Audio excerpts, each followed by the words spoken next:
ಪುರವೀಡ creatives ಚಾನೆಲ್ನ ವೀಕ್ಷಕರೆಲ್ಲರಿಗೂ ನನ್ನ ನಮಸ್ಕಾರಗಳು. ಪಾಶ್ಚಿಮಾತ್ಯ ದೇಶದಲ್ಲಿ ಭಾರತೀಯರು, ನಮ್ಮ ಕನ್ನಡಿಗರು ಸಾಕಷ್ಟು ಸಾಧನೆಯನ್ನು ಮಾಡಿದ್ದಾರೆ. ತಮ್ಮ ತಾಯ್ನಾಡು ಹೆಮ್ಮೆ ಪಡುವಂತಹ ಕೆಲಸಗಳನ್ನು ಮಾಡ್ತಾನೇ ಇದ್ದಾರೆ. ಈ ನಿಟ್ಟಿನಲ್ಲಿ ನಾರ್ತ್ ಅಮೆರಿಕಾದ ಟೆಕ್ಸಸ್ ರಾಜ್ಯದ ಹ್ಯೂಸ್ಟನ್ ನಗರದಲ್ಲಿ ನೆಲೆಸಿರುವಂತಹ ಖ್ಯಾತ ನ್ಯೂರಾಲಜಿಸ್ಟ್, ನರವಿಜ್ಞಾನಿಗಳಾದಂತಹ ಡಾಕ್ಟರ್ ಸುಪ್ರಭಾ ಭಟ್ ಅವರನ್ನು ಭೇಟಿ ಮಾಡಿ ನಮಗೆ ಬೇಕಾಗಿರುವಂತಹ ಮಾಹಿತಿಯನ್ನು ತಿಳ್ಕೊಳ್ಳೋಣ ಬನ್ನಿ.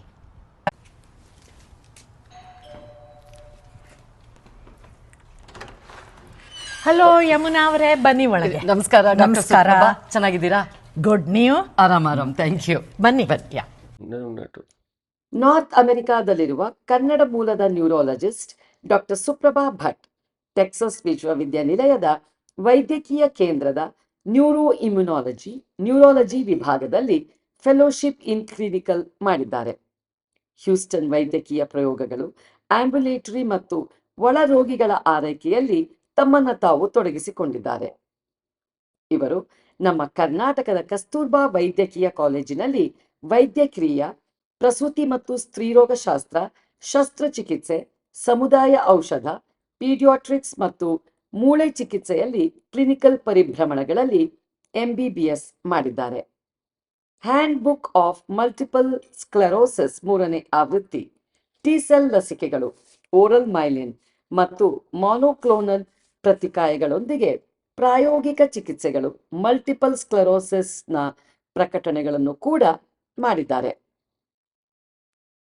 ಉತ್ತರ ಅಮೆರಿಕಾದ ಹ್ಯೂಸ್ಟನ್ ನಗರದಲ್ಲಿ ನೆಲೆಸಿರುವ ಇವರು ನಮ್ಮ ಅನೇಕ ಕನ್ನಡ ಮಕ್ಕಳಿಗೆ ವೈದ್ಯಕೀಯ ಕ್ಷೇತ್ರದಲ್ಲಿ ಮಾರ್ಗದರ್ಶನವನ್ನು ಕೂಡ ನೀಡ್ತಾ ಇದ್ದಾರೆ. ಆಲ್ಝೈಮರ್ಸ್, ಡಿಮೆನ್ಷಿಯಾ, ಪಾರ್ಕಿನ್ಸನ್ಸ್ ಬಗ್ಗೆ ಪರಿಣತಿ ಮತ್ತು ಚಿಕಿತ್ಸಾ ಅನುಭವವನ್ನು ಹೊಂದಿರುವ ಇವರಿಂದ ಸಾಕಷ್ಟು ಮಾಹಿತಿಯನ್ನ ಪಡೆಯುವುದೇ ಇವತ್ತಿನ ಅವರ ಭೇಟಿಯ ಉದ್ದೇಶವಾಗಿದೆ. ಡಾಕ್ಟರ್ ಸುಪ್ರಭಾ ಅವರೇ, ನೀವು ತುಂಬ ಬ್ಯುಸಿ ಇರ್ತೀರಾ, ಆದರೂ ನಮಗೋಸ್ಕರ ಒಂದು ಮಾಹಿತಿನ ತಿಳಿಸ್ಕೊಡೋದಕ್ಕೆ ನೀವು ಸಮಯ ಕೊಟ್ಟಿದ್ದೀರಾ. ನಿಮಗೆ ತುಂಬ ಧನ್ಯವಾದಗಳು. ನಿಜವಾಗ್ಲೂ thank you for interviewing me. ಇದು ನನ್ನ ಪ್ರಿವಿಲೇಜ್. ನಿಮ್ಮ ಹತ್ರ ಮಾತಾಡೋದು it's my privilege. Thank you so much. ಇವಾಗ ಏನಾಗುತ್ತೆ, ನಿಮ್ಮ ಜೊತೆ ಮಾತನಾಡೋದು ಸಾಕಷ್ಟು ನಮ್ಮ ವೀಕ್ಷಕರಿಗೆ ಒಳ್ಳೆ ಮಾಹಿತಿ ಸಿಕ್ಕಿದಾಗೆ ಆಗತ್ತೆ. ಇವಾಗ ಸಾಮಾನ್ಯವಾಗಿ ನಮ್ಮಂಥವ್ರು ಮೆಡಿಕಲ್ ಫೀಲ್ಡಲ್ಲಿ ಕೆಲಸ ಮಾಡದೇ ಇರೋರು, ಅದರಲ್ಲಿ ಓದದೇ ಇರೋರಿಗೆ ನ್ಯೂರಾಲಜಿ ಅಂತ ಹೇಳಿದರೆ ಬಹಳ ನಮಗೆ ಕನ್ಫ್ಯೂಷನ್ಸ್ ಇದೆ ಅಥವಾ ಪ್ರಶ್ನೆಗಳಿದೆ. ಹಾಗಾಗಿ ಎಲ್ಲದನ್ನು ಕೇಳೋಕ್ಕಾಗದೇ ಇದ್ರೂ ಬಹಳ ಮುಖ್ಯವಾಗಿ ನಮಗೆ ಬೇಕಾಗಿರೋ ಕೆಲವು ತಿಳುವಳಿಕೆನ ನಿಮ್ಮ ಹತ್ರ ಕೇಳ್ಕೊಳ್ತೀನಿ ಇವತ್ತು. ಮೊದಲನೇದಾಗಿ ನಿಮ್ಮ ಹತ್ರ ಏನು ಕೇಳಬೇಕಂತ ಅಂದರೆ, ನನಗೆ ಬಂದಂಥ ಸಂಶಯನೂ ಕೂಡ ಇದು. ಇತ್ತೀಚಿನ ದಿನಗಳಲ್ಲಿ, ಮುಂಚೆ ನಾವು ನಮ್ಮ ತಾತ ಮುತ್ತಾತಂದರಲ್ಲಿ ನೋಡಿಲ್ಲ, ಇತ್ತೀಚಿನ ದಿನಗಳಲ್ಲಿ ಜಾಸ್ತಿ ನಾವು ನೋಡ್ತಾ ಇರೋದು ಆಲ್ಝೈಮರ್ಸ್, ಡಿಮೆನ್ಷಿಯಾ, ಆಮೇಲೆ ಪಾರ್ಕಿನ್ಸನ್ಸ್ ಅಂತ ಹೇಳ್ತಾರೆ. ಸೊ ಇದಕ್ಕೆ ವ್ಯತ್ಯಾಸಗಳು ಗೊತ್ತಿಲ್ಲ ನಮಗೆ ನಿಜವಾಗ್ಲೂ. ಆಲ್ಝೈಮರ್ಸ್ ಅಂದರೆ ಏನು ಅಥವಾ ಪಾರ್ಕಿನ್ಸನ್ಸ್ ಅಂದರೆ ಏನು, ಡಿಮೆನ್ಷಿಯಾ ಫೌಂಡೇಶನ್ ಬೇಸಿಕ್ಕೇ ನಮಗೆ ಅದು ಗೊತ್ತಿಲ್ಲ. ಇದ್ರ ಬಗ್ಗೆ ನೀವು ಸ್ವಲ್ಪ ತಿಳಿಸ್ಕೊಡ್ಬೋದಾ? ಜನ ಅಂದ್ಕೊಂಡಿದ್ದಾರೆ ಡಿಮೆನ್ಷಿಯಾ ಅಂದರೆ it is synonymous with Alzheimer's ಅಂತ. That is not correct. All that dementia means is cognitive impairment. Andre your mental capacities have declined. The cause for that could be many. Alzheimer's is just one cause of dementia. Patients who have Parkinson's disease, ಅವ್ರಿಗೂ dementia ಬರುತ್ತೆ. ಬರ್ಬೋದು, not everybody, but many patients do develop dementia, the ones who have Parkinson's. ಅದೆಲ್ಲ complicated, complex. Even simple conditions such as vitamin B12 deficiency, if it is left undiagnosed and untreated for a long period of time, patients can develop cognitive impairment, which can be diagnosed as dementia. Another example, something as simple as hypothyroidism. If it is undiagnosed and untreated for a long period of time, the patients can develop cognitive impairment related to hypothyroidism, which can get diagnosed as dementia. Oh They can have same symptoms: decline of mental faculties, memory loss, memory loss, language impairment. Oh ಮಾತಾಡಕ್ಕೆ ಕಷ್ಟ ಮಾತಾಡೋದು ಕಷ್ಟ. They can develop all these symptoms. ನೋಡಿ doctor Suprabha ಅವರೇ, Uh-huh. ನೀವು ಈಗ ಹೇಳಿದಂಥ ಈ ಅಂಶ ನಮಗೆ ಗೊತ್ತೇ ಇರಲಿಲ್ಲ. As simple as B12, vitamin B12 ಹೇಳಿದ್ರಿ ನೀವು. ಹೌದು, ಅದರಿಂದೆಲ್ಲ ಇಷ್ಟು ದೊಡ್ಡ ಮಟ್ಟದ ಒಂದು ತೊಂದರೆ ಆಗಬಹುದು ಅಂತ. ದೊಡ್ಡ ಮಟ್ಟದ ಕಾಯಿಲೆ ಹಾ. ಆಗ್ಲಿಕ್ಕೆ ಡೆಫಿನೆಟ್ಲಿ ಸಾಧ್ಯ ಉಂಟು. Vitamin B12 deficiency in the dementia, ಮತ್ತೆ ಆಲ್ಸೋ ನ್ಯೂರಾಪತಿ. ನಾವೆಲ್ಲ ಕೇಳಿದ್ದೇವೆ ನ್ಯೂರಾಪತಿ. ಹೌದು nerves in your legs and arms can get affected. ಹೌದು, that can happen in vitamin B12 deficiency. ಅಷ್ಟು ಸೀರಿಯಸ್ ಇಶ್ಯೂ ಅದು. ಒಂದೊಂದ್ಸಲ ನಾವು ಅದನ್ನೆಲ್ಲ ತಳ್ಳಿ ಹಾಕ್ಬಿಡ್ತೀವಿ ಚಿಕ್ಕ ಪುಟ್ಟದನ್ನ, ಬಟ್ ಇದು ಇಷ್ಟು ಅಥವಾ ನಮಗೆ ಗೊತ್ತಿರಲ್ಲ, ಗೊತ್ತೂ ಆಗಲ್ಲ. ನಿಜ. So we may not even request the doctor ಇದರನ್ನು ಚೆಕ್ ಮಾಡಿ, ವೈಟಮಿನ್ B12 ಚೆಕ್ ಮಾಡಿ, ಅಥವಾ ನನ್ನ ಥೈರಾಯ್ಡ್ ಫಂಕ್ಷನ್ಸ್ ಅನ್ನ ಚೆಕ್ ಮಾಡಿ. We may not even request it to the doctor. ಹೌದು. ಸೊ ನೀವು ಏನು ಹೇಳ್ತಾ ಇದ್ದೀರಾ ಅಂತಂದ್ರೆ ಅದನ್ನ ಅವಾಗ ಚೆಕ್ ಮಾಡ್ಕೊಳ್ಳೋದು ಬಹಳ ಮುಖ್ಯ ಅಂತ. ಹೌದು ಅಲ್ಲ, ನಮ್ಮ ರೆಗ್ಯುಲರ್ ಚೆಕಪ್ ಟೈಮಿಗೆ ಹೋದಾಗ ವೈಟಮಿನ್ B12 ಚೆಕಪ್ ಮಾಡಿ, ಥೈರಾಯ್ಡ್ ಚೆಕಪ್ ಮಾಡಿ ಅಂತ ಕೇಳ್ತಾ ಇರೋದು ಬಹಳ ಮುಖ್ಯ ಆಗುತ್ತೆ. Especially if you are your family members are noticing memory impairment or impairment in executive functioning. If you are a high functioning person, ನಿಮಗೆ ಒಳ್ಳೆ ಜಾಬ್ ಇದೆ, ಹೈ ಪೊಸಿಷನ್ ಇದೆ ನಿಮ್ಮ ಕಂಪನಿಯಲ್ಲಿ, ಇಷ್ಟು ವರ್ಷ you have performed really well in your company, suddenly ನಿಮಗೆ ಕಷ್ಟ ಆಗ್ತಾ ಇದೆ.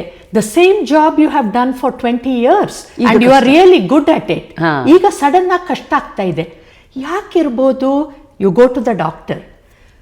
You please ask the doctor to check for vitamin B12, thyroid function test and a few other things. ಓ, ತುಂಬ ತುಂಬ ಒಳ್ಳೆ ಅದ್ಭುತವಾದ ಮಾಹಿತಿನ ನೀವು ಕೊಟ್ರಿ. ಆಮೇಲೆ ಡಾಕ್ಟರ್ ಸುಪ್ರಭಾ ಅವರೇ, ಯಾವ ಕಾರಣಕ್ಕೆ ಇದು ಬರುತ್ತೆ? ಇವಾಗ B12 ಒಂದು ಚೆನ್ನಾಗಿ ಹೇಳಿದ್ರಿ ನೀವು. ಯಾವ್ದಾದ್ರೂ ನಮ್ಮ ಅಭ್ಯಾಸಗಳು, ಈಗ ಒಂದೊಂದು ವಯಸ್ಸಿನಲ್ಲಿ ಒಂದೊಂದು ಅಭ್ಯಾಸ ಇರಬಹುದು. ಈಗ ಟೀನೇಜ್ ಇರುವಾಗ ಆಲ್ಕೋಹಾಲ್ ಅಥವಾ ಸಿಗರೆಟ್ ಅಭ್ಯಾಸ ಇರ್ಬೋದು, ಅಥವಾ ಒಂದು 30 ವರ್ಷದ ನಂತರ ಸ್ಟ್ರೆಸ್ ಇರಬಹುದು, ನಮಗೆ ಫ್ಯಾಮಿಲಿ ಸ್ಟ್ರೆಸ್ ಇರ್ಬೋದು, ಅಥವಾ ಏನೋ ಕಾರಣಕ್ಕೆ ಯಾವ್ಯಾವ ವಯಸ್ಸಿನಲ್ಲಿ ಯಾವ್ಯಾವ ಅಭ್ಯಾಸಗಳು ನಮಗೆ ಈ ತರದೆಲ್ಲ ಆಗೋದಕ್ಕೆ ಕಾರಣ ಆಗಬಹುದು ಅನ್ಸುತ್ತೆ? Alcohol in large amount, smoking ಇದು ಒಳ್ಳೆಯದಲ್ಲ. Long term use of these products are not good for the ಬ್ರೈನ್ಗೆ. ಹೌದು.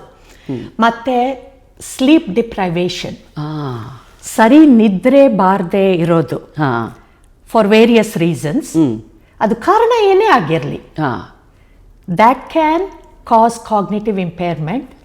And also getting good sleep at night, it facilitates the cleaning up or clearing the amyloid plaques in the brain, which is a hallmark of Alzheimer's dementia. ಒಳ್ಳೆ ನಿದ್ರೆ, at least 7 hours every night is so important.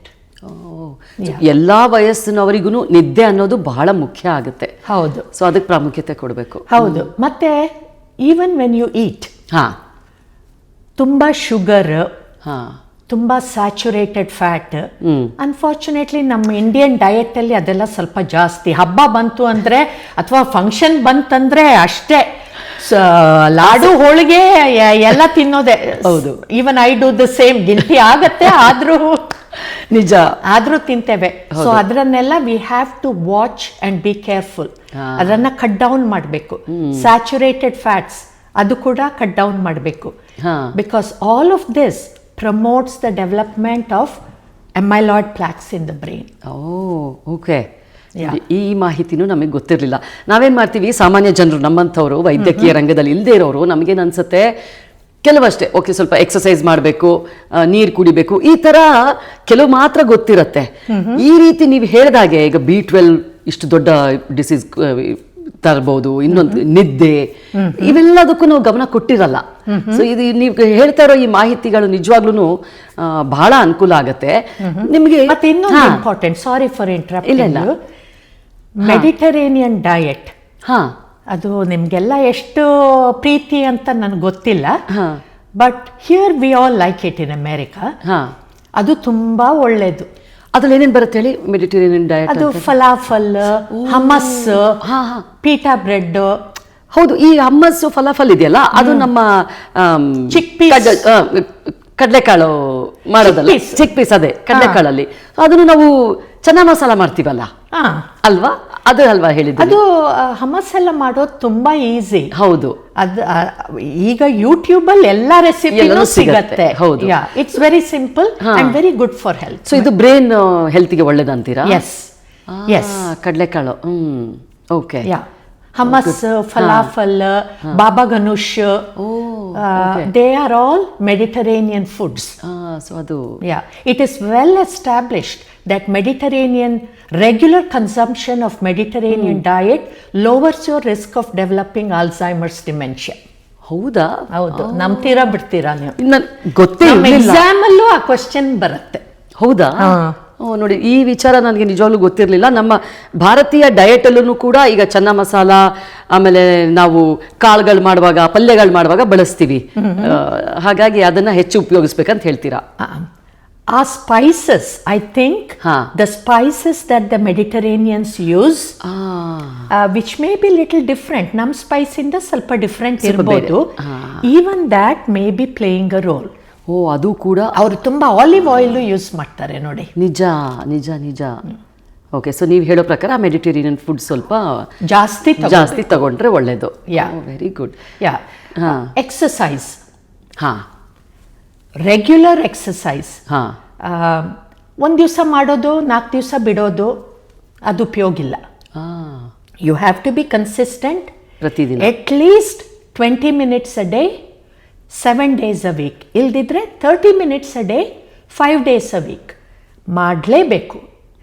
Regular exercise actually slows down the progression of Alzheimer's. It even delays the development of Alzheimer's. So exercise is very important, ತುಂಬಾ important. ಏನು ದುಡ್ಡು ಖರ್ಚಿಲ್ಲ, ಸ್ವಲ್ಪ effort ಹಾಕಿದ್ರೆ ಆಯ್ತು. ಸಂಜೆ ಎತ್ಕೊಂಡು brisk walk ಹೋಗ್ಬಿಟ್ಟು ಬಂದ್ರೆ 20-30 minutesಗೆ ಅದೇ ಸಾಕು.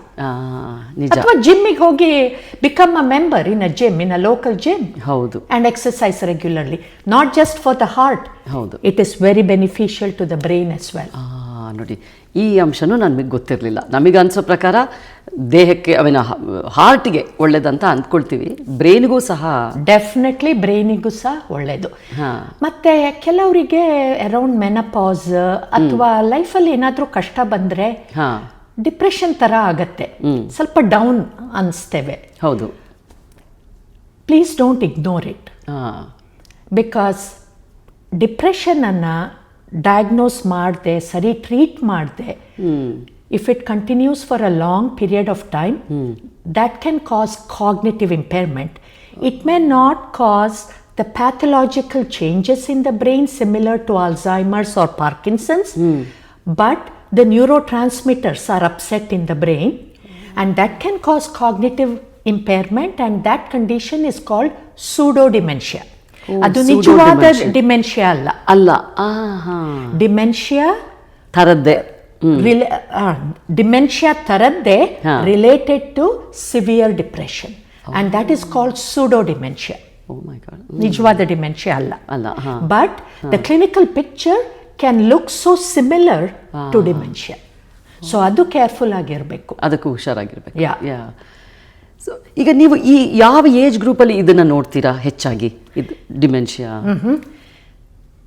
Usually about 1 in 6 people or person develop mild cognitive impairment by the age of 60. ಅಷ್ಟು ಹೈ ಇನ್ಸಿಡೆನ್ಸ್. ಮತ್ತೆ about 10% of people have dementia, Alzheimer's dementia, by the age of 65. at least ಅಮೇರಿಕಾದಲ್ಲಿ, ನನಗೆ ಇಂಡಿಯಾದಲ್ಲಿ ಗೊತ್ತಿಲ್ಲ, ಯಾಕಂದ್ರೆ 33 ವರ್ಷ ಆಯ್ತು ಇಂಡಿಯಾ ಬಿಟ್ಟು. ಅದೇ ಏಜು, ಯಾಕಂದ್ರೆ ನಮ್ಮ ತಂದೆಯವ್ರಿಗೂ ಕೂಡ ಬಂದಾಗ ಅವ್ರಿಗೆ 65-64 ವರ್ಷದಲ್ಲಿ ಇದ್ರು ಅಲ್ಝೈಮರ್ಸ್ ಬಂದಾಗ. 10% of the population will have Alzheimer's by the age of 65. 1 in 6 people will have mild cognitive impairment by the age of 60. 60. So what do you mean by mild cognitive impairment? ನಾನು simple ವರ್ಡ್ಸಲ್ಲಿ ನನ್ನ ಪೇಷಂಟ್ಸಿಗೆ ನಾನು how I educate them is mild cognitive impairment is like a pre-dementia stage. ಅದು full blown cognitive impairment ಎಲ್ಲ ಇರಲ್ಲ. Subtle cognitive deficits ಕಾಣುತ್ತೆ. For example, ನೀವು ಮಾಲ್ಗೆ ಹೋಗ್ತೀರಿ, ಕಾರನ್ನು ಪಾರ್ಕ್ ಮಾಡ್ತೀರಿ, ಒಳಗಡೆ ಹೋಗ್ತೀರಿ, 1-2 ಗಂಟೆ ಶಾಪಿಂಗ್ ಮಾಡ್ತೀರಿ, ಹೊರಗಡೆ ಬರ್ತೀರಿ, ಕಾರ್ ಎಲ್ಲಿಟ್ಟಿದ್ದೇನೆ ಅಂತ ನೆನಪಿಲ್ಲ. ಹೌದು. This is a common complaint in patients with mild cognitive impairment. ಮತ್ತೆ ಅಜ್ಜಿ ಅಮ್ಮ ಗ್ರೇಟ್ ಕುಕ್ಸ್ ಕೆಲವರು, ಹೌದು, ತುಂಬಾ ವರ್ಷದಿಂದ ವಂಡರ್ಫುಲ್ ಅಡಿಗೆ ಮಾಡ್ತಾ ಇರ್ತಾರೆ. ಪುಸ್ತಕ ನೋಡೋದು ಬೇಡ, ಏನು ಬೇಡ, ಎಲ್ಲ ಇಲ್ಲೇ ಇರತ್ತೆ, ಮಾಡ್ಬಿಡ್ತಾರೆ ಪಟ ಅಂತ. They come to me and they say, ನಾನು ನನ್ನ favourite recipes, I use to be an expert at this, ಈಗ ಪುಸ್ತಕ ನೋಡದೆ ಮಾಡೋಕ್ಕೆ ಆಗಲ್ಲ, ಮಾಡಿದ್ರೆ ಐ ಫರ್ಗೆಟ್ ಫ್ಯೂ ಇಂಗ್ರೀಡಿಯೆಂಟ್ಸ್. ಅದು ಇನ್ನೊಂದು, ಇಟ್ಸ್ ವೆರಿ ಸಟಲ್, ಬೇರೆ ಯಾರಿಗೂ ಗೊತ್ತಾಗ್ಲಿಕ್ಕಿಲ್ಲ ಮನೆಯಲ್ಲಿ. ಹೌದು. But the patient himself or herself notices it. This is the stage of mild cognitive impairment or pre-dementia stage. ಈ ಸ್ಟೇಜ್ ಅಲ್ಲಿ if you get help, it is the best time to intervene and change the course of the disease. ಅದು ನಿಮಗೆ ಕೇಳಬೇಕಿತ್ತು ನಾನು, ಅದು ಸಾಧ್ಯ ಉಂಟಾ ಅದನ್ನ reverse ಮಾಡಲಿಕ್ಕೆ? ಇಲ್ಲ, ರಿವರ್ಸ್ ಮಾಡಕ್ಕೆ ಸಾಧ್ಯ ಇಲ್ಲ. ಸ್ಲೋ ಮಾಡ್ಬೋದು. You can slow it down. ಇವಾಗ ಡಿಮೆನ್ಷಿಯಾ, ಈಗ ಅಲ್ಝೈಮರ್ಸ್ ಎಲ್ಲ ಇದೆಯಲ್ಲ, ಅದಕ್ಕೆ ಏನಾದರೂ ಮೆಡಿಕೇಶನ್ ಬಂದಿದೆಯಾ, ಟ್ರೀಟ್ಮೆಂಟ್ ಬಂದಿದೆಯಾ, ಅಥವಾ ಓನ್ಲಿ ಸ್ಲೋ ಡೌನ್ ಅಷ್ಟೇ ಇರೋದಾ ಇವಾಗ? ಈಗ first generation medications, they are called cholines. ಅದು ತುಂಬ ವರ್ಷ ಆಯಿತು ಈಗ. It's available in most countries. What that first generation medication does is, it blocks the cholinesterase enzyme in the brain, which breaks down acetylcholine, which is an important neurotransmitter in the brain to transmit messages between the brain cells. So this first generation medications, all that it does is slows down the progression of Alzheimer's matra. I'm not talking about other types of dementia. There are other types of dementia. Lewy body dementia, for example. Normal pressure hydrocephalus. Dementia related to B12 deficiency, hypothyroidism. You cannot use these medications to treat those conditions. ಅದೇ ಬೇರೆ, ಇದೇ ಬೇರೆ. ನೋಡುವಾಗ clinical features, just by seeing the patient, you may get confused if you're not a doctor. Oh, ಇವ್ರಿಗೆ dementia ಇದೆ ಅಷ್ಟೇ ಅನ್ಸತ್ತೆ. ಯಾಕೆ ಡಿಮೆನ್ಷಿಯಾ ಯಾಕೆ ಬಂದಿದೆ, ಯಾವ ಕಾರಣದಿಂದ ಬಂದಿದೆ, needs further investigations.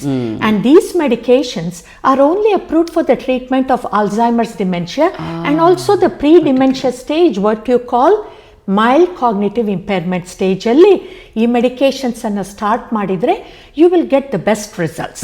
ತುಂಬಾ ಲೇಟ್ ಆಗಿ ವೆಯ್ಟ್ ಮಾಡಿ, ಇದು ಅದು ಹಾಗಿರ್ಬೋದು, ಹೀಗಿರ್ಬೋದು, ಮನೇಲಿ ಪೂಜೆ ಮಾಡಿದ್ರೆ ಸರಿ ಆಗ್ಬೋದು ಅಂತೆಲ್ಲ ಮಾಡ್ತಾ ಕೂತ್ರೆ I have seen that happen. ಅದೆಲ್ಲ ಮಾಡ್ತಾ ಡಿಲೇ ಮಾಡಿದ್ರೆ ಡಯಾಗ್ನೋಸಿಸ್ ಅಂಡ್ ಟ್ರೀಟ್ಮೆಂಟ್, ಇವು ಯಾವ ಮೆಡಿಕೇಶನ್ಸು ಅಷ್ಟು ಸರಿಯಾಗಿ ಎಫೆಕ್ಟಿವ್ ಆಗಿ ವರ್ಕ್ ಆಗಲ್ಲ. So it has to be diagnosed and treated early to get the best results. ಈಗ ಈ ವಿಚಾರದಲ್ಲಿ ಸುಮಾರು ದೇಶಗಳಲ್ಲಿ ಒಂದು ಅವೇರ್ನೆಸ್ ಇರಲ್ಲ. ಅಲ್ಝೈಮರ್ಸ್ಗೆ ಉದಾಹರಣೆಗೆ ಹೇಳ್ತೀನಿ, ಫಸ್ಟ್ 2 ಸ್ಟೇಜಲ್ಲಂತೂ ಏನೂ ಗೊತ್ತಾಗಲ್ಲ. ಯಾಕಂದ್ರೆ ನಾರ್ಮಲ್, ಈಗ ನಾವು ದಿನ ಬೆಳಗಾದ್ರೆ ಕೀ ಮರಿತಾ ಇರ್ತೀವಿ, ಕಾರಿಗೆ ಹೋಗುವಾಗ ಎಲ್ಲ ಇಟ್ಟೆ ನಾನು ಕೀ, ನನ್ನ ಕನ್ನಡಕ ಎಲ್ಲೋ ಇಟ್ಟೆ ಅಂತ ಹೇಳಿ ಹುಡುಕಾಡ್ತಾ ಇರ್ತೀವಿ, ಗೊತ್ತಾಗೋದಿಲ್ಲ. ಸೊ ಈಗ ಅಲ್ಝೈಮರ್ಸ್ ಆದಾಗ ಮೊದಲನೇ 2 ಸ್ಟೇಜ್ ಹೀಗೆ ಕಳೆದೋಗ್ಬಿಟ್ಟಿರುತ್ತೆ. ಅದನ್ನ ಡಯಾಗ್ನೋಸ್ ಮಾಡಿ ನಾವು ಡಾಕ್ಟರ್ ಹತ್ರ ಹೋಗೋಷ್ಟರಲ್ಲಿ 3ನೇ ಸ್ಟೇಜ್ಗೆ ಹೊರಟೋಗ್ಬಿಟ್ಟಿರ್ತೀವಿ. ಸೊ ಈ ನಿಟ್ಟಿನಲ್ಲಿ ಅಥವಾ ಡಯಾಗ್ನೋಸ್ ಆದ್ಮೇಲೂ ಕುಟುಂಬದವರಿಂದ ಹೇಗೆ ಸಹಾಯಕವಾಗಿ ಇರಬಹುದು ಈ ಡಿಸೀಸ್ ಇರೋರಿಗೆ? That is very important because it can be very challenging to the family members. ಹೌದು. ಎಸ್ಪೆಷಲಿ ಬಿಗಿನಿಂಗಲ್ಲಿ ಹೆಂಡತಿಗೆ ಮಕ್ಕಳಿಗೆ ಎಲ್ಲ ತುಂಬ ಇರಿಟೇಟ್ ಆಗುತ್ತೆ. ಯಾಕೆ ಹೀಗೆ ಮಾಡ್ತಾ ಇದ್ದಾರೆ? ಹಾಂ, ಅಪ್ಪ ಯಾವಾಗ ನೋಡಿದ್ರು he's losing things at home. Important papers ಎಲ್ಲೋ ಇಟ್ಬಿಡ್ತಾರೆ. ಕೇಳಿದ್ರೆ ನಾನು ಅಲ್ಲಿಟ್ಟಿದ್ದೆ ಇಲ್ಲಿಟ್ಟಿದ್ದೆ ಅಂತ ಹುಡುಕ್ತಾನೆ ಇರೋದು, ಏನೂ ಸಿಗೋದೇ ಇಲ್ಲ. ಸೊ ಫ್ಯಾಮಿಲಿ ಮೆಂಬರ್ಸಿಗೆ ಸ್ವಲ್ಪ ಇರಿಟೇಷನ್ ಶುರುವಾಗುತ್ತೆ. Please be patient with your family member. ನಿಜ. They have a medical condition. Be aware of that. Try to make accommodations. After all he's your dad, your mom. ಒಂದು ಕಾಲದಲ್ಲಿ ನಿಮ್ಗೆ ತುಂಬಾ ಮಾಡಿದ್ದಾರೆ. He was an efficient person, she was an efficient mother and cook in the kitchen. ಒಂಚೂರು ಹೆಚ್ಚು ಕಡಿಮೆ ಆದರೆ ಬಿಟ್ಬೇಡಿ. ಹೌದು. ಆ್ಯಂಡ್ ಆಲ್ಸೋ ಚರ್ಚೆ ಮಾಡಕ್ಕೆ ಹೋಗಬೇಡಿ ಅವ್ರ ಹತ್ರ. ಅದು ಇಂಪಾರ್ಟೆಂಟ್ ಪಾಯಿಂಟ್. ಅವ್ರು ಒಮ್ಮೊಮ್ಮೆ ಡೇಟ್ಸ್ ಮರಿತಾರೆ. ನಿಜ. ಮರ್ತು ಬಿಟ್ಟು ಇಲ್ಲ ಇದೇ ಮದುವೆ ಇದೇ ದಿನ ಇದೇ ಡೇಟಿಗೆ ನಂಗೆ ಸರಿ ಗೊತ್ತಿದೆ, ಇಲ್ಲ ಅಪ್ಪ ನಾನು ಇನ್ವಿಟೇಷನ್ ಬೇಕಿದ್ರೆ ತೋರಿಸ್ತೇನೆ, and the dates are different. ಆವಾಗ ಚರ್ಚೆ ಮಾಡಕ್ ಹೋಗ್ಬೇಡಿ, ಅಲ್ಲೇ ಬಿಟ್ಬಿಡ್ಬೇಕು. ಅಲ್ಲೇ ಬಿಟ್ಟು ಇಲ್ಲಾಂದ್ರೆ ಅವ್ರಿಗೆ ಕನ್ಫ್ಯೂಷನ್ ಶುರು ಆಗ್ಬಿಡತ್ತಲ್ಲ, ನಾನು ಯಾಕೆ ಹೀಗೆ ಮಾಡ್ತಾ ಇದ್ದೀನಿ, ಗೊಂದಲ ಶುರು ಆಗ್ಬಿಡತ್ತೆ. Right. And not just that, ತುಂಬ ಎಲ್ಲರೂ ಫಾಲ್ಟ್ ಫೈಂಡಿಂಗ್ ಮಾಡಿ ಚರ್ಚೆ ಮಾಡಿ ಪುಟ್ ಡೌನ್ ಮಾಡಿದರೆ they can also develop depression. It is a very common comorbid condition in patients with dementia. ಅವ್ರಿಗೆ ಡಿಪ್ರೆಸ್ ಆಗಕ್ಕೆ ಶುರುವಾಗುತ್ತೆ. ಫಸ್ಟ್ ಆ್ಯಂಡ್ ಫಾರ್ಮೋಸ್ಟ್ ಅವರಿಗೆ ಅವೇರ್ನೆಸ್ ಇರುತ್ತೆ, ನನ್ನಲ್ಲಿ ಏನೋ ಕೊರತೆ ಇದೆ. ಮನೆಯವರೆಲ್ಲ ಅದನ್ನೇ ಹೈಲೈಟ್ ಮಾಡಿ ಎವ್ರಿ ಡೇ ತಪ್ಪು ಕಂಡು ಹಿಡಿತಾ ಇದ್ದರೆ, ನೀವು ಹಂಗೆ ಮಾಡಿದ್ರಿ, ನೀವು ಅದನ್ನು ಅಲ್ಲಿ ಬಿಟ್ರಿ, ಕೊಡೆ ತಗೊಂಡು ಹೋಗಿ ನೀವು ಮನೆಗೆ ತರಲಿಲ್ಲ ಅಂತ every step of the way if they start finding fault, ಅದು ಮನಸ್ಸಿಗೆ ಅವರಿಗೆ ಎಫೆಕ್ಟ್ ಆಗಿ they can develop anxiety, they can develop depression, which can actually make their cognitive impairment worse. So patient ಆಗಿರಿ. ಹೌದು, ತುಂಬ ಚೆನ್ನಾಗಿ ಹೇಳಿದ್ರಿ ನೀವು.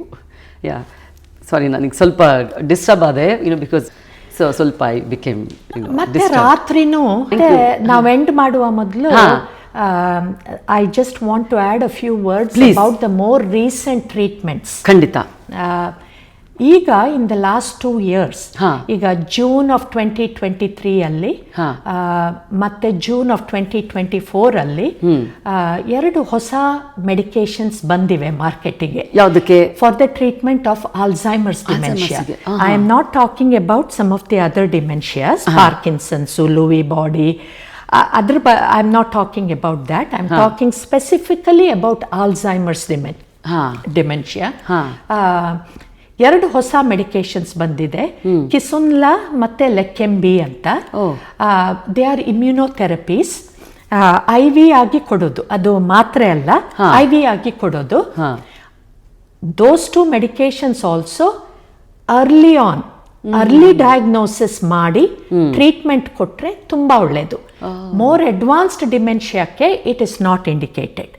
ಆದರೆ these 2 medications, unlike the first generation oral cholinesterase inhibitor medications ಹೇಳಿದ್ನಲ್ಲ, Aricepto, Exelon, Razodine, Namenda, the difference is these newer medications, I would call them second generation medications.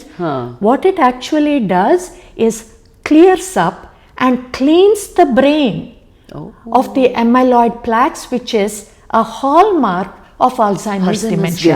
It actually clears it up. ಇತ್ತೀಚೆಗೆ ಬಂದಿರುವ 2 medications ಇಂಡಿಯಾದಲ್ಲಿ ಬಂದಿದೆಯಾ ಇಲ್ವಾ ಗೊತ್ತಿಲ್ಲ, ಇಲ್ಲಿ ಯುರೋಪಲ್ಲಿ ಎಲ್ಲ ಬಂದಿದೆ. Approved by the FDA and available for use by the patients. June 2023 ಅಲ್ಲಿ ಲೆಕೆಂಬಿ ಬಂತು, ಮತ್ತೆ ಜೂನ್ 2024 ಅಲ್ಲಿ ಕಿಸುನ್ಲಾ ಬಂತು. ಸ್ವಲ್ಪ ವಿಚಿತ್ರವಾದ ಹೆಸರುಗಳು, ಆದ್ರೆ ವೆರಿ ಎಫೆಕ್ಟಿವ್. ಇಲ್ಲಿ ಅದನ್ನ ಬಳಸ್ತಾ ಇದ್ದಾರೆ, ಇಲ್ಲಿ ಯೂಸ್ ಮಾಡ್ತಾ ಇದ್ದಾರೆ ಪೇಷಂಟ್ಸಿಗೆ. There are some prerequisites, ಕೆಲವು ಸ್ಪೆಸಿಫಿಕ್ ಟೆಸ್ಟ್ಸ್ ಉಂಟು ಮಾಡಲಿಕ್ಕೆ. ಅದೆಲ್ಲ ಮಾಡಿ, and we never talked about the diagnostic test for dementia. Correct. ಇದಕ್ಕಿಂತ ಮೊದಲು we could have discussed it. ಈಗ ಮಾಡೋಣ. To begin with MRI of the brain or CAT scan of the brain with or without contrast ಮಾಡ್ಬೋದು. What you are actually looking for is we are not missing something like a stroke which can mimic dementia. We are not missing something like a brain tumor which can present with cognitive impairment. ಎಲ್ಲರೂ ಅಂದ್ಕೊಳ್ತಾ ಇದ್ದಾರೆ, relatives friends ಎಲ್ಲ, ಇವ್ರಿಗೆ dementia ಆಗ್ತಾ ಇದೆ ಅಂತ.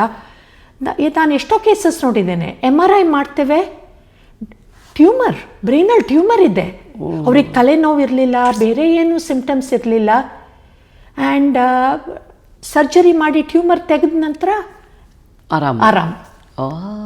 So ಹಾಗೂ ಆಗುತ್ತೆ. So MRI is important. There is a condition called normal pressure hydrocephalus where there is excess fluid build-up in the brain. Patients can develop cognitive impairment, actually dementia. Gait problems. ನಡೆಯುವಾಗ ತುಂಬ balance issues, ಬೀಳ್ತಾರೆ, ಗೋಡೆ ಹಿಡ್ಕೊಂಡು ನಡೀತಾರೆ, ಮತ್ತೆ urinary incontinence, bladder control ಮಾಡೋಕ್ಕಾಗಲ್ಲ, diaper ಹಾಕ್ಕೊಳ್ಬೇಕಾಗತ್ತೆ. Friends and family may think ಇದು ಅಲ್ಝೈಮರ್ಸಾ, ಇನ್ಯಾವುದೋ dementia. After doing MRI we see that there is excess fluid buildup in the brain. ಒಂದು ಸರ್ಜರಿ ಮಾಡಿ ಆ ಫ್ಲೂಯಿಡ್ ಡ್ರೈನ್ ಮಾಡಿ ಒಂದು ಶಂಟ್ ಹಾಕ್ಬಿಟ್ರೆ the person is almost back to normal. Dementia ಹೋಯಿತು, ನಡೆಯೋದು ಸರಿಯಾಗಿಬಿಡುತ್ತೆ, ಬ್ಲ್ಯಾಡರ್ ಕಂಟ್ರೋಲು ಚೆನ್ನಾಗಾಗತ್ತೆ. So the important reason why you need to do an MRI or a CAT scan to rule out conditions such as a brain tumor or normal pressure hydrocephalus etc which can mimic dementia. ಹೌದು, ಯಾಕಂದ್ರೆ ಯಾವುದು ಕಾರಣಕ್ಕೆ ಬಂದಿರಬಹುದು ಅಂತ ಗೊತ್ತಾಗುತ್ತೆ. You don't want to miss a treatable condition. ಹೌದು ಹೌದು. ಯಾ, ಈ ಪಾಯಿಂಟ್. ಯಾ, ಮತ್ತೆ ಈಗ ಈ ಹೊಸ ಡ್ರಗ್ಸ್, 2 ಹೊಸ ಡ್ರಗ್ಸ್ ಬಂದ ನಂತರ there are some other definitely necessary tests which has to be done prior to initiating treatment with Kisunla or Leqembi. Lumbar puncture ಅಂತ, ಸ್ಪೈನಿಗೆ ಒಂದು ಸೂಜಿ ಹಾಕಿಬಿಟ್ಟು ಸ್ಪೈನಲ್ ಫ್ಲೂಯಿಡ್ ಅನ್ನ ಹೊರಗಡೆ ತೆಗೆದು V send it for biomarkers. either we can do that test or we can do an amyloid brain PET scan ಅಂತ. that looks at the amyloid plaques in the brain. It actually maps out ಎಲ್ಲೆಲ್ಲಿ ಪ್ಲಾಕ್ಸ್ ಇದೆ, ಎಷ್ಟು ಪ್ಲಾಕ್ಸ್ ಇದೆ. It will show ಈ amyloid brain PET. So either you have to do a lumbar puncture, take out the spinal fluid. That is a little more invasive. ಕೆಲವ್ರು ಹೆದರ್ತಾರೆ, ಅಯ್ಯೋ ನನ್ನ ಸ್ಪೈನಲ್ಲಿ needle ಬೇಡಪ್ಪ, paralysis ಏನಾದರೂ ಆದ್ರೆ ಅಂತ ಪೇಷಂಟ್ ಹೆದರ್ತಾರೆ. That is a common fear I have encountered. ಹೌದು. So if that is the case, ಹೆದರಬೇಡಿ. Instead we can do an amyloid brain PET to look at the amyloid plaques. If there are amyloid plaques, then you are a candidate for one of the newer medications. ಹೌದು. ಆದರೆ you have to be sure that the patient is not on any blood thinners. Patient has not had a stroke before. Patient has not had a bleed in the brain before, because these are contraindications for the use of newer medications. ಈ ಕಿಸುಂದ್ಲಾ ಮತ್ತೆ ಲೆಕ್ಕೆಂಬಿ ಎಲ್ಲ use ಮಾಡಲಿಕ್ಕೆ contraindications. If you have had prior bleed in the brain, if you have had prior stroke, if you are on blood thinners for various reasons. Patients are on blood thinners for various reasons. If you are on blood thinners, you cannot use one of these newer medications. The first generation pills ಅನ್ನು ತಗೊಳ್ಬೋದು ನೀವು. ಆರಿಸೆಪ್ಟೋ, ಎಕ್ಸೆಲಾನ್, patch ಇದೆ, patch ಉಪಯೋಗಿಸ್ಬೋದು. ಹೌದಾ? It may not be as effective as the newer medication because it doesn't have a direct effect on the amyloid plaques like the newer drugs. ಆದರೂ something is better than nothing. ಹೌದು. So ಇದೊಂದು ವಿಚಾರ ಗೊತ್ತಾಯ್ತು. ನೀವು Spain ಬಗ್ಗೆ ಹೇಳಿದ್ರಿ, ಅವಾಗ ನನಗೊಂದು ಪ್ರಶ್ನೆ ಬಂತು. ಸ್ಪೈನ್ ಈಗ ಸಾಮಾನ್ಯ ಮಹಿಳೆಯರ ಆರೋಗ್ಯನ ಕನ್ಸಿಡರ್ ಮಾಡಿದ್ರೆ, ಈಗ 50 ವರ್ಷ 60 ವರ್ಷ ಆದ ನಂತರ ಸಾಮಾನ್ಯವಾಗಿ ಬೆನ್ನೋವು ಅನ್ನೋದು ಕಾಮನ್ ಆಗಿ ಹೇಳ್ತಿರ್ತೀವಿ. ಈ ಸ್ಪೈನ್ ವಿಚಾರದಲ್ಲಿ ಮಾತನಾಡುವಾಗ ಏನೆಲ್ಲ ರೀಸನ್ಸ್ ಅಥವಾ ಬೇರೆ ಬೇರೆ ಬೇರೆ ವೆರೈಟಿ ಇರಬಹುದು ನಮ್ಮ ಬೆನ್ನೋವಿಗೆ? ಅದು ಬರೀ ವೀಕ್ನೆಸ್ ಅಂತ ಕನ್ಸಿಡರ್ ಮಾಡಬೇಕಾ ಅಥವಾ ಅಲ್ಲ. ಮತ್ತೆ ಇನ್ನೇನೇನೇನು ಕಾರಣ ಇರಬಹುದು? ಬೆನ್ನು ನೋವಿಗೆ ತುಂಬ ಕಾರಣಗಳಿವೆ. ಹಾಂ. One of the common causes of acute onset of back pain, for example ಕೊಡ್ತೇನೆ ನಾನು. ಒಬ್ಬರು ಜಿಮ್ಮಿಗೆ ಹೋದರು, ನಾನು ಮಸಲ್ ಬಿಲ್ಡ್ ಮಾಡ್ತೇನೆ ಅಂತ 150 ಪೌಂಡ್ ಎತ್ತಿದ್ರು. ನೆಕ್ಸ್ಟ್ ಥಿಂಗ್ ಸಿಕ್ಕಾಪಟ್ಟೆ ಬೆನ್ನು ಸತ್ತ ಮಾಡೋಕ್ಕಾಗಲ್ಲ, ಹೀಗೆ ಬಕ್ಕೊಂಡು ಕೈ ಹಿಂಗೆ ಹಿಡ್ಕೊಂಡು ಬಂದ್ಬಿಡ್ತಾರೆ ನ್ಯೂರಾಲಜಿಸ್ಟ್ ಆಫೀಸಿಗೆ. Usually those cases are due to disc herniation. Disc out of place ಆಗಿಬಿಟ್ಟು ಹೊರಗಡೆ ಬಂದ್ಬಿಟ್ಟು it is pinching, it is pressing on one of the nerve roots that is going down into the leg. So ಎಷ್ಟೋ ಸತಿ ಇಲ್ಲಿ ಮಾತ್ರ ಅಲ್ಲ ನೋವು, ನನಗೆ ಕಾಲು ನೋವು ಇದೆ ಅಂತ ಹೇಳ್ತಾರೆ, ಅಥವಾ ನನ್ನ ಕಾಲು ಜುಮ್ ಆಗ್ತಾ ಇದೆ, ನನ್ನ ಕಾಲು ವೀಕ್ ಅನಿಸ್ತಾ ಇದೆ, ಅಥವಾ ನಂಬು ಇಲ್ಲಿ ಸೆನ್ಸೇಷನ್ನೇ ಇಲ್ಲ ಡಾಕ್ಟ್ರೇ. ಹೌದು, ಎಲ್ಲ ಬರೋದು ಫ್ರಮ್ ದ ಸ್ಪೈನ್. ಅದೇನು ಕಾರಣಕ್ಕೆ ಅದು ಬರುತ್ತೆ? Because the nerves they come out. ಅಲ್ಲ, ಏನು ಮಾಡೋದ್ರಿಂದ ಅದಾಗತ್ತೆ ಅಂತ.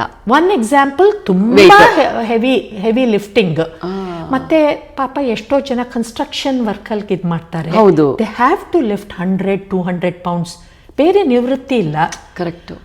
ಆ ಥರ ಕೆಲಸ ಮಾಡುವಾಗ also they are at an increased risk for herniated disc. ಇನ್ನೊಂದು ಕಾಮನ್ ಸಿನಾರಿಯೋ, ನಾವೆಲ್ಲರೂ ಈಗ ತುಂಬ ಟ್ರಾವೆಲ್ ಮಾಡ್ತೇವೆ. ಹೌದು. ತುಂಬಿಸ್ತೇವೆ ಸೂಟ್ ಕೇಸಲ್ಲಿ, ಸಿಕ್ಕಾಪಟ್ಟೆ ಹೆವಿ. ಈಗ ಎಲ್ಲ ಕಡೆ ಎಲ್ಲ ದೇಶದಲ್ಲೂ ಇದರಿಂದ ಬೆಲ್ಟಿಂದ ಎಲ್ಲ ನಾವೇ ಎಳಿಬೇಕು. ಹೌದು. ಸೂಟ್ ಕೇಸನ್ನ. ಹೌದು. ಚೆಕ್ ಇನ್ ಮಾಡುವಾಗ ನಾವೇ ಹಾಕಬೇಕು. ಈ ಬಾರ ಸೂಟ್ ಕೇಸ್ ಎತ್ತುವಾಗ disc can herniate and that can cause really bad back pain. ಅಥವಾ ಇದು ಸ್ಪ್ರೈನ್ ಥರ ಆಗ್ಬೋದು. ಸಮ್ಟೈಮ್ಸ್ ಈವನ್ ಫ್ರ್ಯಾಕ್ಚರ್ಸ್ ಆಗೋ ಚಾನ್ಸ್ ಇದೆ. ಸ್ಪೈನಲ್ಲಿ ಫ್ರ್ಯಾಕ್ಚರ್ ಆಗೋ ಚಾನ್ಸ್ ಇದೆ. ಆಸ್ಟಿಯೋಪೊರೋಸಿಸ್ ಅಂದರೆ brittle bones, especially in post menopausal women. Because of a deficiency of oestrogen in your body, bones can get weak, and that can cause, if the osteoporosis is really bad, it can cause spontaneous spine fractures. ಅಥವಾ ಕೆಲವೊಂದು medicines ಇದೆ, for example Dilantin. It's a common medication used to treat seizures. ಆ medication, if you take it for too long, it interferes with vitamin D metabolism and causes brittle bones, osteoporosis. ಅದು ಎಷ್ಟರ ಮಟ್ಟಿಗೆ bones weak ಆಗ್ಬೋದು ಅಂದರೆ spontaneous fractures ಆಗುವ chance ಇದೆ. ಮತ್ತು ಹುಡುಗಿಯರು ಜಿಮ್ನಾಸ್ಟಿಕ್ಸ್ ಮತ್ತು ಚೇರ್ ಲೀಡಿಂಗ್, ತುಂಬ ಹಾರೋದು ಮಾಡೋದು, ಉಲ್ಟಾ ಪಲ್ಟಾ ಇದು ಮಾಡೋದು, they can develop small fracture, parse fracture ಅಂತ ಅಂತಾರೆ ಸ್ಪೈನಲ್ಲಿ. ಅದರಿಂದನೂ ತುಂಬ ಬೆನ್ನೋವು ಬರ್ಬೋದು. It can be something as simple as a sprain, ಅಥವಾ it can be much more serious deep inside ಸ್ಪೈನಲ್ಲಿ. ಅಥವಾ ಒಮ್ಮೊಮ್ಮೆ ತುಂಬ ಸೀರಿಯಸ್ ಕಂಡೀಷನ್ಸು ಇರುತ್ತೆ, ನಮಗೆ ಗೊತ್ತಿಲ್ಲದೆ ಟ್ಯೂಮರ್ ಬೆಳೀತಾ ಇರ್ಬೋದು ಸ್ಪೈನಲ್ಲಿ. And it can manifest initially as only pain. And then you can start developing other symptoms as time goes by.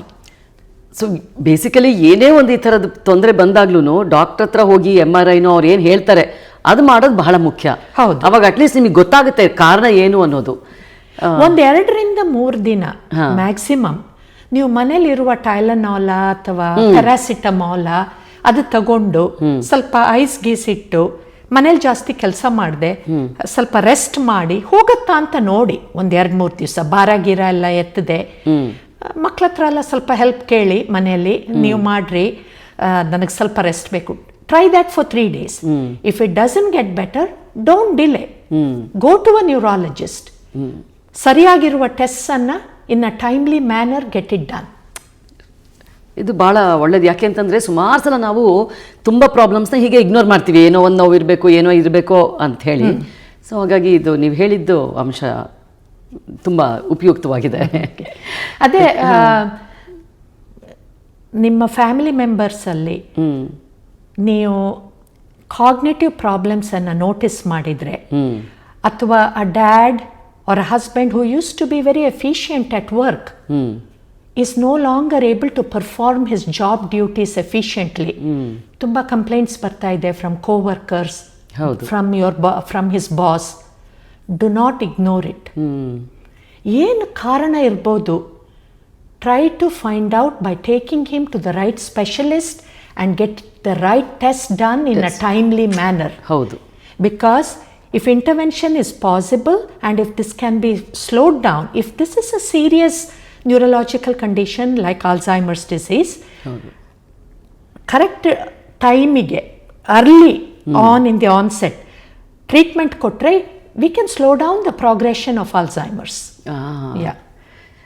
ತುಂಬ ಲೇಟಾಗಿ ಹೋದರೆ these medications are not very effective. ಹೌದು ಹೌದು. Thank you so much. ನೀವು ವೀಕ್ಷಕರೇ, ನೀವು ನೋಡಿದ ಹಾಗೆ ಡಾಕ್ಟರ್ ಸುಪ್ರಭಾ ಅವರು ಮೆಡಿಕಲ್ ಟರ್ಮಿನಾಲಜಿ, ಮೆಡಿಕಲ್ ರೀಸನ್ಸ್ಗಳನ್ನು ಕೊಡೋದ್ರ ಜೊತೆಗೆ ನಾವು ದಿನನಿತ್ಯ ಮಾಡುವಂತಹ ಕೆಲವು ತಪ್ಪುಗಳಿರಬಹುದು ಅಥವಾ ಇಗ್ನೋರ್ ಮಾಡುವಂಥದ್ದು ಇರ್ಬೋದು, ಅದನ್ನು ಬಹಳ ಚೆನ್ನಾಗಿ ಹೇಳಿದ್ರು. ಇವಾಗ B12 ಇಷ್ಟೆಲ್ಲ ದೊಡ್ಡ ಮಟ್ಟದ ತೊಂದರೆನ ಕೊಡಬಹುದು ಅಂತ ನನಗೆ ಗೊತ್ತಿರಲಿಲ್ಲ, ಅದನ್ನು ಹೇಳಿದರು. ಆಮೇಲೆ ಜಿಮ್ಮಲ್ಲಿ ವರ್ಕೌಟ್ ಮಾಡುವಾಗ ಯಾವ್ಯಾವ ಏಜ್ಗೆ ನಮಗೆ ಆಗತ್ತಾ ಆಗಲ್ವಾ ಅದನ್ನು ನೋಡಿಕೊಂಡು ಭಾರ ಎತ್ತೋದು ಬಹಳ ಮುಖ್ಯ. ಆಮೇಲೆ ಅವ್ರು ಹೇಳಿದಂಥದ್ದು 7 ರಿಂದ 8 ಗಂಟೆಗಳ ಕಾಲ ನಿದ್ದೆ ಬಹಳ ಮುಖ್ಯ ಅಂತ ಹೇಳಿದರು. ಸೊ ಹೀಗಾಗಿ ಇವೆಲ್ಲದನ್ನು ನಾವು ಗಮನದಲ್ಲಿ ಇಟ್ಕೊಳ್ಳೋಣ. ತುಂಬ ಒಳ್ಳೆ ಮಾಹಿತಿನ ಇವತ್ತು ನಮಗೆ ಡಾಕ್ಟರ್ ಸುಪ್ರಭಾ ಭಟ್ ಅವರು ನೀಡಿದ್ದಾರೆ. ನಿಮ್ಮ ಸಮಯಕ್ಕೆ, ಆಮೇಲೆ ಎಷ್ಟು ಉತ್ಸಾಹದಿಂದ ಅವರು ಮಾತಾಡ್ತಾ ಇದ್ರು ಅಂತ ಹೇಳಿದರೆ, ಅವರ ಕ್ಷೇತ್ರದಲ್ಲಿ ಅವರಿಗೆ ಇರುವಂಥ ಒಂದು ಒಲವು, ಆಮೇಲೆ ಎಲ್ರಿಗೂ ಈ ವಿಚಾರ ತಿಳಿಸ್ಕೊಡ್ಬೇಕು ಅನ್ನೋ ಅವರ ಆಸಕ್ತಿ, ಬಹಳ ಬಹಳ ಅದ್ಭುತವಾಗಿ ಮಾತಾಡಿದ್ರಿ ಒಂದು ಸಂತೋಷದಲ್ಲಿ. ಕೆಲವು ವೈಟಮಿನ್ಸ್ ಅನ್ನು ಮರಿಬೇಡಿ. Omega 3 fatty acids are good. Vitamin E 400 international units per day. ಇದೆಲ್ಲ ತುಂಬಾ simple, easy, not very expensive, ಮನೆಯಲ್ಲಿಯೇ ಮಾಡ್ಬೋದು. ಇದೆಲ್ಲ ಹೆಲ್ಪ್ ಆಗತ್ತೆ ಬ್ರೈನಿಗೆ. ಸೊ ಮರಿಬೇಡಿ, ಇವೆಲ್ಲನೂ ಮರಿಬೇಡಿ. ಮೈ ಗಾಡ್, ನಿಮ್ಮ ಕ್ಷೇತ್ರದಲ್ಲಿ ನಿಮಗೆ ಎಷ್ಟು ಪರಿಣಿತಿ ಇದೆ, ಒಂದು ಎಷ್ಟು ಆಸಕ್ತಿ ಇದೆ ಅನ್ನೋದು ಎದ್ದು ಕಾಣಿಸ್ತಾ ಇದೆ. ಡಾಕ್ಟರ್ ಸುಪ್ರಭಾ ಅವರೇ, ಇಷ್ಟು ಸಮಯ ಕೊಟ್ಟಿದ್ದೀರಾ. ಇಡೀ ದಿನ ಕೆಲಸ ಮಾಡ್ತಾರೆ ಇವರು, 10 ರಿಂದ 12 ಗಂಟೆಗಳ ಕಾಲ ಕೆಲಸ ಮಾಡ್ತಾರೆ. ಆದರೂ ಸಹ ನಮ್ಮ ಕನ್ನಡ ಜನರಿಗಾಗಿ ಅವರು ಇಷ್ಟೆಲ್ಲ ಮಾಹಿತಿನ ಒದಗಿಸ್ಕೊಟ್ರು. ನಿಮ್ಮ ಸಮಯಕ್ಕೆ ತುಂಬ ತುಂಬ ತುಂಬ ಧನ್ಯವಾದಗಳು ಡಾಕ್ಟರ್ ಸುಪ್ರಭಾ ಅವರೇ. Thank you so much. Okay, very nice. And Suprabha, ಇದು ನನ್ನ ಮನಸ್ಸು ಬಿಡ್ತಿದ್ದು ತುಂಬಾ ಚೆನ್ನಾಗಿದೆ. ಎಲ್ಲಿ ತಗೊಂಡಿದ್ದೀವಿ? ಇದು ಟರ್ಕಿ, ಇಸ್ತಾಂಬುಲ್. ಇದು ಮತ್ತೆ ಇದು ಇಸ್ತಾಂಬುಲ್ ಅಲ್ಲಿ ತಗೊಂಡಿದ್ದು. ಇದು ಟೇಬಲ್ ಕೂಡ ತುಂಬಾ ಚೆನ್ನಾಗಿದೆ. ಇದು ಆಗ್ರಾದಿಂದ ತಗೊಂಡಿದ್ದು. ಮತ್ತೆ ಈ ವರ್ಕ್ ನೋಡಿ ಇಲ್ಲಿ.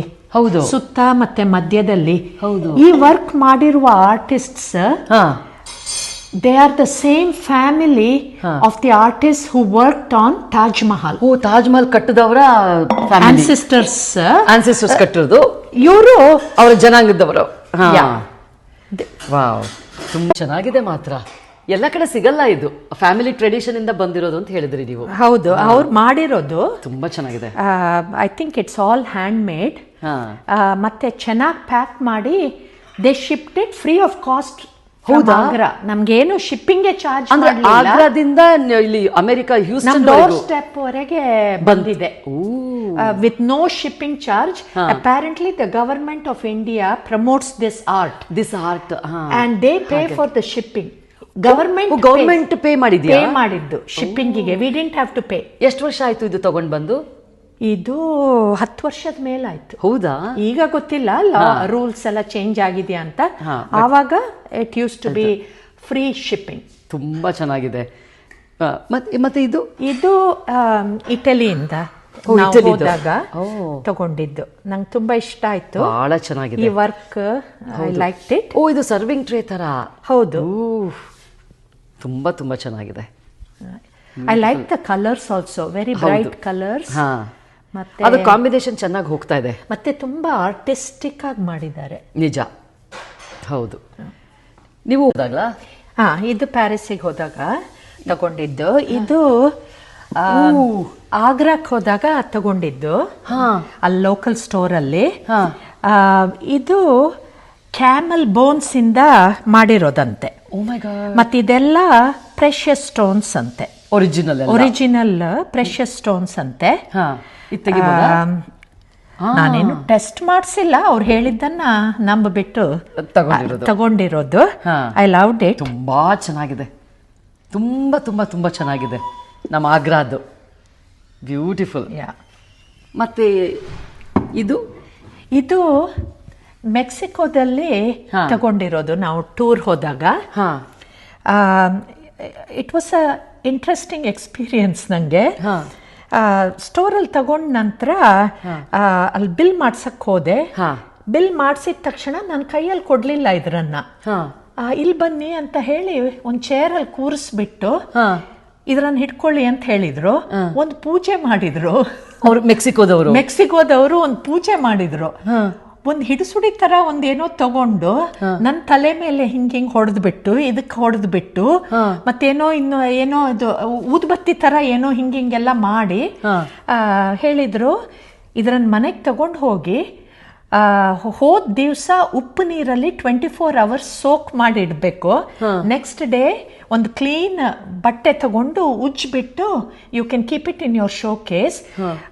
ಅದು ಪೂಜೆ ನಾವು ಯಾಕೆ ಮಾಡಿದ್ವಿ ಅಂದ್ರೆ ಏನೋ ಶಕ್ತಿ ಇದೆ ಅಂತ ಇದರಲ್ಲಿ. ಇದೆಲ್ಲ ಹ್ಯಾಂಡ್ ಮೇಡ್. ಇದು ನಿಮ್ಮ ಮನೆ ಒಳಗಡೆ ಹೋಗ್ತಾ ಇದೆ, ನಿಮ್ಗೆಲ್ಲ ಒಳ್ಳೇದಾಗಬೇಕು ಇದರಿಂದ ಅಂತ ನಾವು ಪೂಜೆ ಮಾಡಿಕೊಟ್ಟಿದ್ದು ಅಂತ ಹೇಳಿದ್ರು.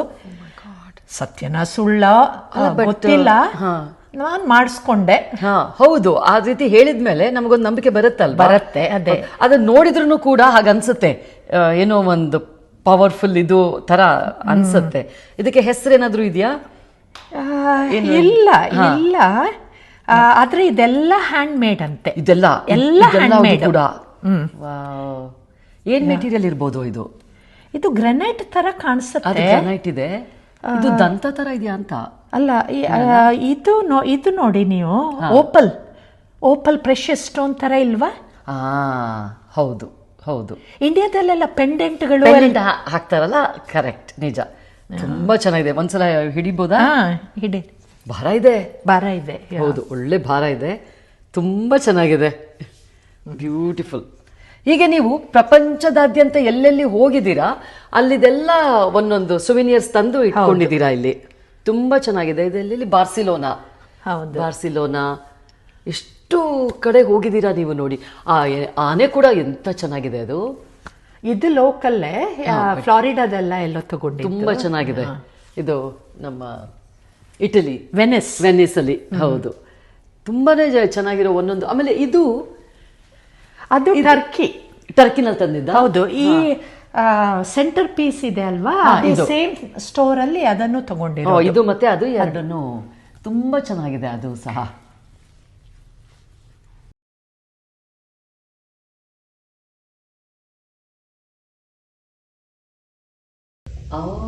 ತುಂಬಾ ತುಂಬಾ ಚೆನ್ನಾಗಿದೆ. ನಂಗೆ ಈ ವರ್ಕ್ ತುಂಬಾ ಇಷ್ಟ. ಅದನ್ನ ತಂದ್ಬಿಟ್ಟು ನಾವಿಲ್ಲಿ ಫ್ರೇಮ್ ಮಾಡಿಸಿದ್ರಿ. ಇಲ್ಲೇ ಮಾಡಿಸಿದ್ದದು. Custom custom beautiful colour.